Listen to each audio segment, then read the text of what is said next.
So I've been stuck in a Netflix binge portal. What do you call it? A galaxy. I've been in a galaxy far, far away, watching Netflix shows, Amazon shows, plenty of shows. So I've been watching so many shows. I really don't have even enough time in my day to do all these reviews. So what I decided to do is I'm just gonna cluster all the shows and things into just one big extravaganza review. So check it out. Here we go. All right. One of the shows that I saw was Dear White People. Now, they're on their third season, and I have to say, the first two seasons to me were incredible. I never saw myself really enjoying this show. I didn't think that it was going to be something that I really ended up loving. I felt like it was going to come off preachy, but this show to me was perfect. It was edgy, it was contemporary, it was ready for the moment, you know. Season 1, season 2, they were just really great, really emotional, and I think that the way that they chose to separate each episode and shed light on each character's perspective allowed us to really understand these very heightened dynamics between all the characters and their point of views and where they're coming from. So I love those two seasons. I thought they're incredible. Coming on season 3, I was pretty hyped and I was really excited because where they left off on season 2 with the hidden it's a secret society, all we ask is trust. I feel like that's an incredible launch pad for where they could go. Right off the bat, they just go the other direction. But people change. If everyone stayed exactly the same, life would be tedious and predictable. Like a third season of a Netflix show. Yikes. Instead of going to the most important thing, they go straight away from it and they deflect. This season felt very on the nose. It felt very much like they were winking. Like a third season of a Netflix show. Like a third season of a Netflix show. Like a third season of a Netflix show. I feel like this is probably something they've been doing throughout the entire show. I feel like this season it just kind of hurt the story progression and it made me feel disconnected. Throughout most of the season, I didn't understand where the actual plot was going. The Order is more powerful than you will ever know. You must kill the narrator. Or whose journey we were supposed to be following. Towards the end, they get into a little Me Too environment right there. And I like that. I just wish that would have came maybe in episode 3 or earlier on. Overall, I feel like the show is good, but I feel like this third season was probably my least favorite. And I would like to see them go back to what they had before, the narration, having, you know, everybody's point of view. I felt like that made such a strong, compelling story, and it just created so much room for us to understand the diversity and the difference between these characters. I had to say the last episode was probably my favorite one. I liked seeing the different parallel universe between what if everything was flipped. I wish the whole episode was that way. I wish actually the whole season was that way. I felt like it would have helped reply to some of the criticisms that they might have felt they were getting by having such a emboldened title as Dear White People. It's an important time for this show. I'm not going to say that they dropped the ball. I'm just going to say that it feels like it wasn't the strongest season. It felt like it was probably a missed opportunity. I'm going to give it 5 out of 10. The previous seasons, I would probably say the first and second seasons were probably maybe a 9 or 10 out of 10. I felt like they killed it with their topic in the first few seasons. This seasons, it felt like something was changed. It felt like they were just a little bit off. They weren't hidden the way they usually did. All right, next one. Live from the Fantan Hotel and Casino in Las Vegas, Nevada, it's Glow, the gorgeous ladies of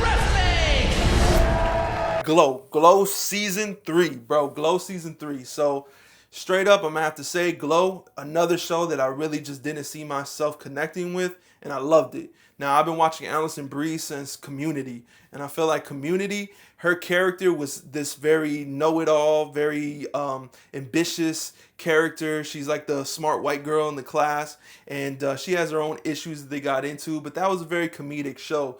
This one is also a comedy, but it dips into drama. So the first 2 seasons, I'm just going to have to say, I thought they were incredible. This show surpassed whatever I thought it could be. Now, this third season, this one was pretty hyped for. And I'm just going to have to say they killed it. Straight off the bat, from the opening scene, they never left that energy. They did a lot of ambitious things by having the Christmas episode, by having just dipping into things that they have approached as far as like motherhood and just being an empowered female. This is everything we've ever wanted. We can't grin and bear for another 9 months. I'm the only one who cares about keeping the show alive.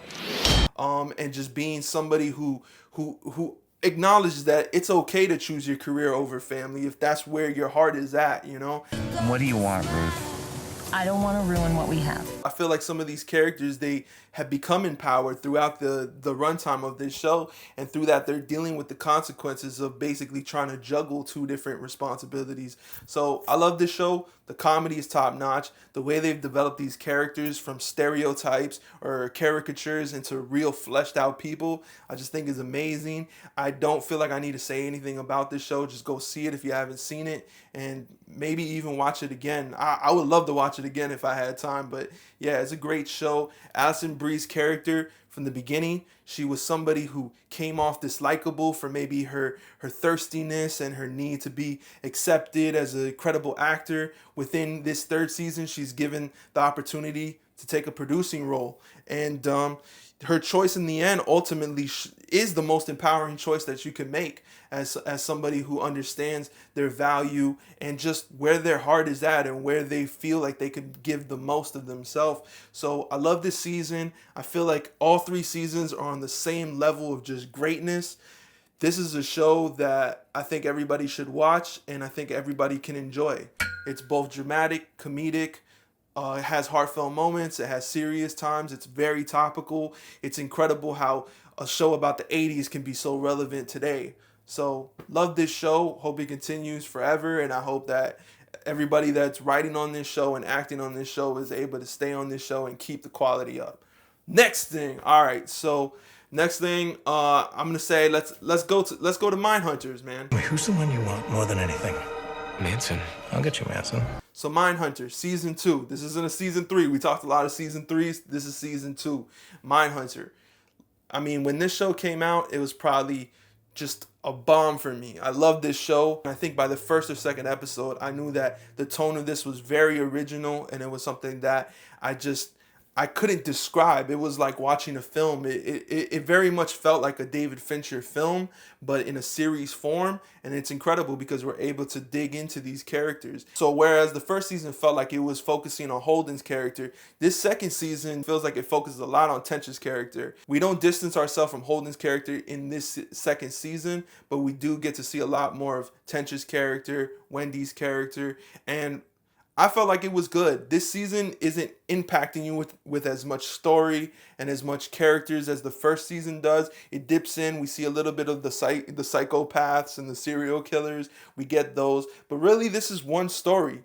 It took a few episodes, maybe to the 5th episode, for me to realize that this is really about the Atlanta child murders. One thing I have to say is I feel like it was done expertly. It used all of its runtime in order to focus every situation into the actual political dynamics of why it's so hard to really crack this case, why it's so important to crack this case. Statistically rare for serial killers to cross racial lines. It's also statistically significant that the Klan kills black people. And I feel like it's extremely relevant. In the last few years, we've had a lot of issues. We've had a lot of things going on, but one of them has been forgotten black people, black children, black men, women, all types of things. And it has been forgotten because there's just so many political aspects to it. And we have the KKK as a member of the discussion. So this season, incredibly, is just so topical. Having Tench's character and his trials and tribulations with his family life, it just perfectly fits into the things that they're discussing, and it becomes something so relatable. We get to know these characters on a personal level. If you're distracted, I have some things to deal with at home. It's personal. And we see that their business is very personal. Whereas the first season, it was seeking to understand a serial killer. Now we're dealing with what if there's serial killers within our life? Is it possible to prevent these things? There's way too many questions in this show. I don't want to get into too many spoilers. Hopefully you guys were able to see the show. I thought it was great. The way it leads off, I mean, just makes you want a third season. But this is the nature of these cases, you know? And I really liked it. I really enjoyed it. Season 1 was incredible. Season 2 was expertly done. They're two sides of different coins, and I enjoyed it. Another great season. Netflix is killing it. And let's just talk about one more movie. All right, let's talk about a movie that I saw. It's a documentary called Screwball. Now, one reason I really checked this out was because it was done by a very talented director, Billy Corben. He directed Cocaine Cowboys, and he did this film called Dogfight, which I saw, and I think it might still be on Netflix. I'm not sure, but yeah. With this one, really the production value is amazing, and we're able to get these reenactments done by little kids. This guy says, yeah, my cousin's in the Yankees. That was a A-Rod. He says, I want whatever man he was taking. I had a true believer right away. 7 days after he started my program, he went ahead and in one game he hit 3 home runs. Now this story is about baseball. It's about Alex Rodriguez. It's about steroids. It's about many topics that are very familiar to many people out there who are either a fan of sports or a fan of maybe Miami politics or dynamics. And it's a story that is so uniquely Miami by just the way the characters are, the way their personalities are, the way this story is even allowed to get to a certain level. It's just something that happens in Miami. Now, this story is very public, but I wasn't very familiar with the story because I'm not a huge baseball fan, but I was interested to check this out, and I really enjoyed it. I feel like everybody should check it out if you're a baseball fan, or you're a fan of celebrity, or you're a fan of just wacko shit. So the title of it is Screwball, and throughout we're hearing about characters getting screwed out of money. He had a stethoscope around his neck.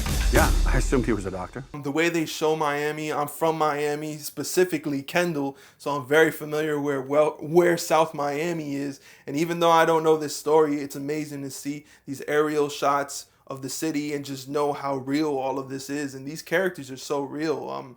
Having people go clubbing in Club Live, and just so many things that they did. Adding the kids was a great touch because really, I've always felt like Miami people in general just act like grown-up kids. A lot of people involved don't do this. You're gonna get killed. So I got my 9mm. They act like 10-year-olds without responsibilities. They feel they can get away with anything, and they're just like, oops, I didn't know that was illegal. Like they think they're unstoppable, and then they could be 40, 50 years old and they still think they're little kids that they're just gonna get a slap on the wrist, a little pow pow, and like they'll be all right. So really like this one. So yeah, that's four. So those are 4 things right there. If you haven't checked them out, I don't think I really spoiled it, but these are top-notch things that I feel are possibly 10 out of 10, except for Dear White People, but the first few seasons are really good, and I feel like a lot of people slept on them. So if you haven't checked any of these things out, go check them out now. They're really great, and let me know what you think about it. Subscribe, comment, like, tell me how you felt, if you felt different. If there's anything else that you want me to review, let me know as well. I just wanted to speed through these because there's just so many shows and there's so much details I could get into. But I just wanted to give you a little cliff notes, tell you what to check out, tell you what I thought about it if you already saw it. And that's it. Check it out. And go check out my other reviews and let me know what you want me to review. So I'll be there. All right? I'll be watching.